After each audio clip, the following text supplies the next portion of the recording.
متاثرین کے لیے 20 لاکھ کا چندہ جمع کرنے کا ٹارگٹ لگائے ہیں، اور اب تک ان کے پاس جمع ہو بھی گیا ہوگا، کیونکہ بارکوڈ کے ساتھ ہی رقمات آنا شروع ہو جاتے ہیں اور یہ رقمات ان کے پاس ان کا ٹارگٹ پورا کر دیں گے۔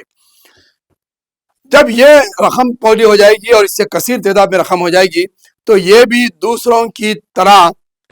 ایم ایل اے کی نشست کے لیے الیکشن میں حصہ لینے کے دعوے دار بن سکتے ہیں، جیسا کہ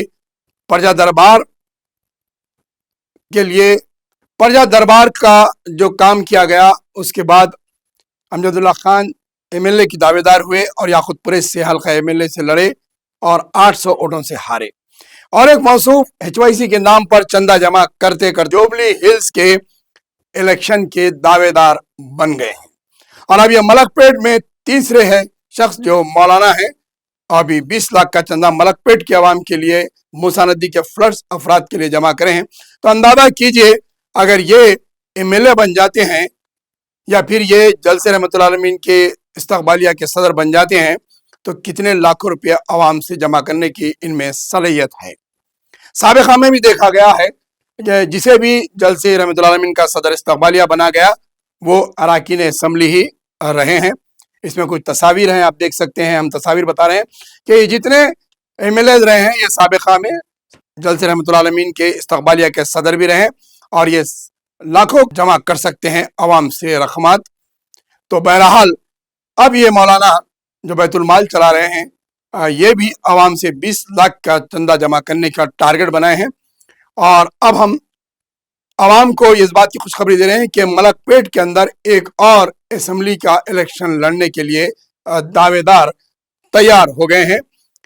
عوام کو پریشان ہونے کی ضرورت نہیں ہے کہ وہ متبادل ووٹ کس کو دیں، اور ایک امیدوار ملک پیٹ کے اندر تیار ہونے جا رہے ہیں۔ بڑے پیمانے پر امداد کے نام پر چندہ جمع کرنا یہ ہر ایک کی بس کی بات نہیں ہے، کچھ ایسے ہی شخص جو مہارت رکھتے ہیں وہی جمع کر پاتے ہیں۔ اب سوال یہاں پر یہ ہے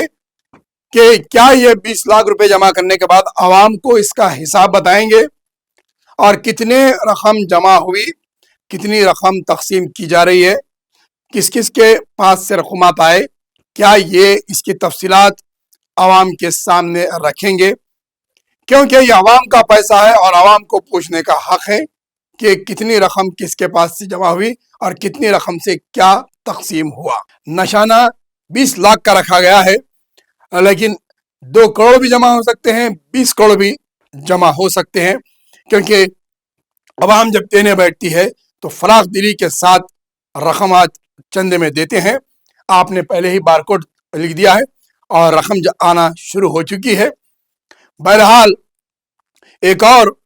ایم ایل اے کی فہرست میں، ایم ایل اے کی دوڑ میں ایک اور چہرہ سامنے آیا ہے۔ ملک پیٹ علاقے سے ایک امیدوار اٹھا ہے، وہ ہو سکتا ہے مستقبل کا